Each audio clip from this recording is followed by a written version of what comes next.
तुम तीनों में से सिर्फ एक ही है जो नस्लदार है, लेकिन नवाब साहब के पास ले जाके मैं तुम तीनों को नस्लदार बताऊंगा। सुनो, नवाब साहब कैसे हैं आप? हम अच्छे हैं, आप बताइए कैसे हैं? मैं भी ठीक हूँ। और आपने 3 लड़के बुलाए थे नवाब साहब, मैं ले आया हूँ। आपने कहा था कि हमें अच्छे घराने के मुलाजिम चाहिए, एक से एक अच्छे घराने के मुलाजिम लाया हूँ। नवाब साहब मैं बहुत नस्लदार इंसान हूँ। एक बार मेरे पापा ने इज्जत की खातिर नोटों की बोरी में आग लगा दी थी। नवाब साहब मैं इतना इज्जतदार हूँ कि एक बार मेरे पापा ने पूरी ट्रेन खरीद ली थी, लेकिन कुछ कहा सुनी हो गई थी जिसकी वजह से ट्रेन में कभी कदम नहीं रखा। नवाब साहब मैं भी बहुत नस्लदार हूँ। मेरे सारे पूर्वजों ने नवाबों के यही काम किया है, और जब भी हमारे मालिक पे कोई आँच आई तो गोली सीधा पिछवा सीने पे खाई। वाह भाई वाह, ये तो वाकई अच्छे घरानों के और नस्लदार लग रहे हैं। नवाब साहब, इस तरह सिर्फ कपड़े देखकर किसी की औकात का अंदाजा नहीं लगाना चाहिए। मुझे लगता है कि हमें इन्हें परख लेना चाहिए कि ये वाकई नस्लदार हैं या नहीं। लेकिन किंग, हम पहचानेंगे कैसे कि इनमें से कौन नस्लदार है और नहीं? नवाब साहब आप घबराइए मत, मैं पता लगा लूंगा कि कौन इनमें से नस्लदार है कौन नहीं। जाओ कोड़ा लेकर आओ। चलो सब। पता नहीं किंग के दिमाग में क्या चल रहा है।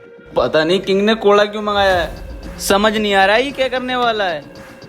कहीं मेरी चोरी पकड़ ना जाए। किंग तू कुछ भी कर ले, मगर इन तीनों में से नस्लदार की पहचान नहीं कर पाएगा। बस कोड़ा यहीं आ रहा है। आप हट जाइए, अब मैं इन तीनों को इस कोड़े से मारूंगा।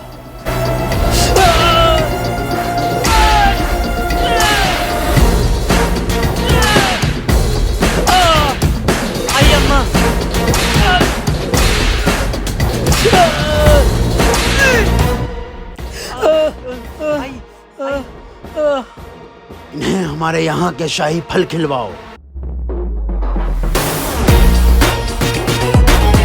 नवाब साहब फल हाजिर हैं। ये फल तुम तीनों लोग खा लो।